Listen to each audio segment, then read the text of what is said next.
What's going on, guys? I'm sitting here with my buddy Andy. He's a USPSA state champ, and I'm going to have him talk about some of his customized revolvers that he has and what he runs in competition, and kind of go over what he uses for each different discipline of competition shooting. So, Andy, take it away. What do you got here, man? All right, so start off with this gun. This is a Smith & Wesson Model 929 Performance Center 8-shot 9mm revolver, and this gun comes from the factory. Pretty good setup for USPSA revolver division. It comes with a titanium cylinder, 6.5-inch barrel, Performance Center revolver, so it's got a little bit heavier duty parts compared to the Pro Series line. And what we do with these guns is we take them and slick them up to our needs for competition. And this has got a Wiegand rear sight blade, which is a wider, flatter sight blade for a faster sight acquisition. SDM fiber optic front. We run the Smith & Wesson serrated speed triggers for just a little faster, more grip on the trigger finger. Apex Evolution hammer, spurless hammer. Apex extended firing pin. Hogue big butt rubber overmold grip. And we just take these apart, we slick them up. Smith & Wessons usually come with like a 20-pound trigger from the factory, and we slick them down to about 6 pounds, 7-pound trigger pull. And something I want to throw in there, the double action from the Smith & Wessons from the factory, a little gritty. They kind of have some catching points. These guys really smooth them out where it's a nice smooth trigger pull, and they're really awesome when they get done with them. So yeah, we take them apart, polish everything up, change the springs out, and just get them running really good and really light, fast trigger pull. And then what class would you be running that gun in? This would be good for USPSA revolver division, which means you would have to be limited iron sight. And these guns are really good for the 929 because it has a 6.5-inch barrel for a little bit longer sight radius. Or you could run this gun, would be great for ICORE limited revolver division. Very cool. So, what's this guy hanging out in the middle here? This is a Smith & Wesson Model 327 TRR8, and this is a scandium alloy frame, end frame, and this gun, really lightweight. The barrel comes apart, it has a barrel shroud over it, and what I did with this gun is I had it sent off to Magnaport, and we had it quad ported, and what they did is they cut 4 ports at the end of the barrel to let the gas escape out. Essentially the same as like a muzzle brake on a rifle and whatnot to reduce recoil. Because this gun's so light, they're letting more gases out the top to help with recoil, and it keeps the gun light and fast. It's really cool. Yeah, and it definitely does help. I noticed a big difference with the quad porting. And same thing, I run the Smith & Wesson serrated speed trigger in this gun.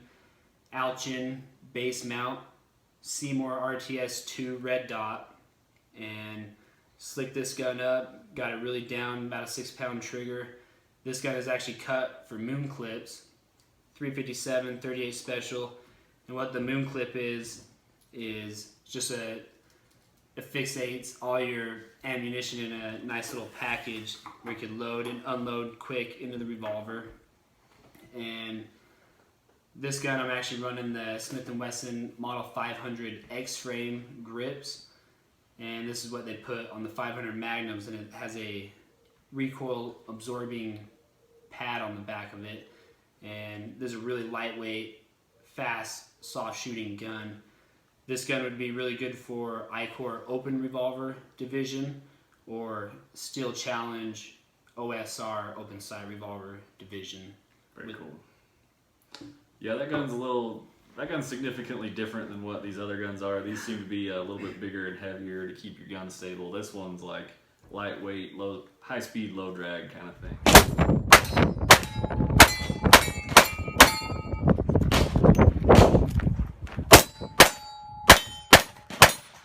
Really cool. So why don't you take us through this guy here? This gun, this is what I'm running now. This is a really custom built gun. This started out as a Smith & Wesson Model 627 Performance Center, 357, 38 Special, also cut from Moons.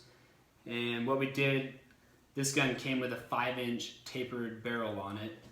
And for limited iron sight revolver shooting, or any limited shooting, longer sight radius is just better for sight tracking, faster target acquisition.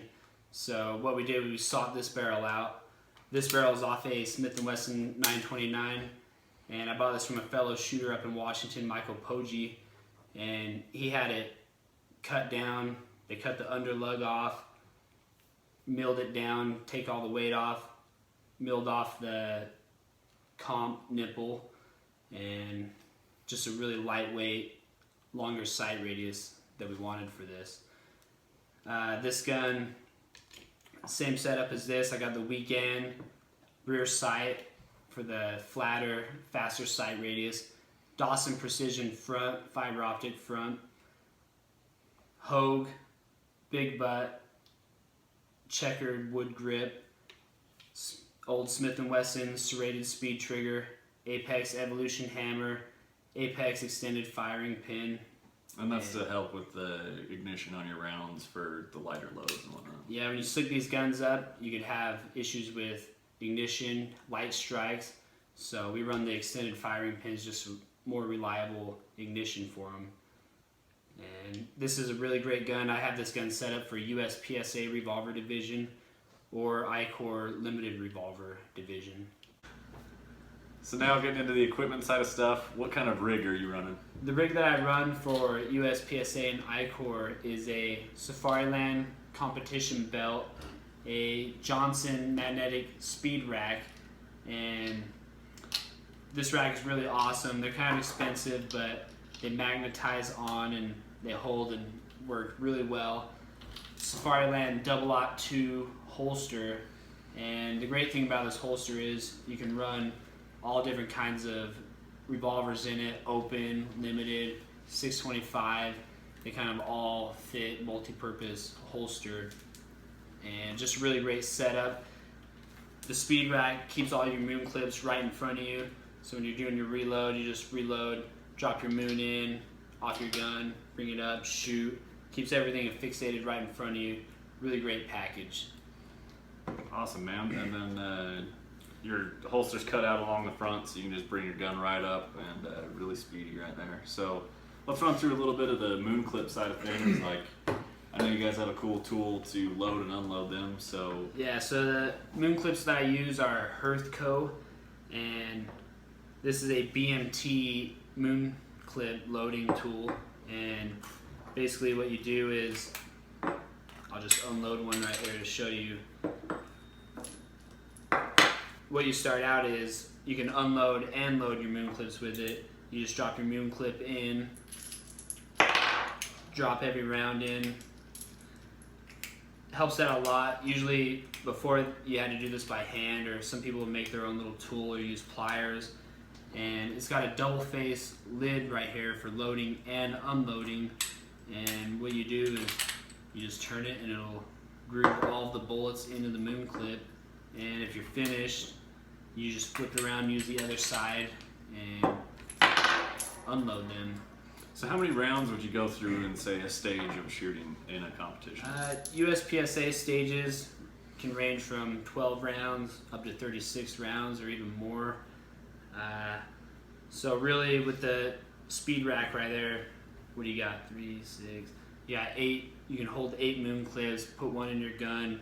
Should be enough. Usually guys will have a spare 1 or 2 moon clip holders, but typically, you know, they could range 36 rounds is kind of a high round for a stage. Yeah, it's a lot of reloading and loading, so these moon clips definitely help him out. It's a lot faster. I mean, you'll see in the video that I throw in here, he just dumps them out, throws a new one in, they drop right in, which is one of the reasons you guys use a round nosed bullet instead of like a wad cutter, right? So that it aligns. Yeah, it's right definitely, in there. the round nose definitely helps coming into the gun, forcing it into the cylinder. Some of the cylinders we chamfer, just kind of open them up and smooth the holes so they drop in faster. And the bolts that I'm running right here, These are 38 specials. This is what I run in my limited and my open gun, which is chambered for 357 38s. There's a 147 grain extreme round nose plated bullet. I'm running 5.3 grains of 231, and with revolver division in USPSA is a minor power factor. And what the power factor is your bullet weight multiplied by your velocity. And it used to be revolver was 6-shot major, and major is a 165 power factor, and you had to shoot a 45, a lot heavier bullet. Well, that's a good overview of some of the guns that you need and some of the equipment that he runs in competition. These guys do a lot of revolver shooting. That's definitely what they focus on. So appreciate your time, Andy. Really cool in-depth look at a lot of the competition side of stuff. So if you guys are interested in revolver shooting, here's some good information on it. And anything else you want to say? Not much, just get out and shoot. We need more revolver shooters, and I'm here to help anybody that's willing to get into it. Yeah, definitely drop a comment if you have any questions, and I can always get in contact with Andy. He's a good friend of mine. So drop a comment, like the video, subscribe, follow along. We'll get over to Andy's place and give you guys a good look at the reloading room that they have, because that's really awesome. Makes me jealous there. But I think that's going to be it for now. Appreciate your time, man, and we'll talk to you guys later.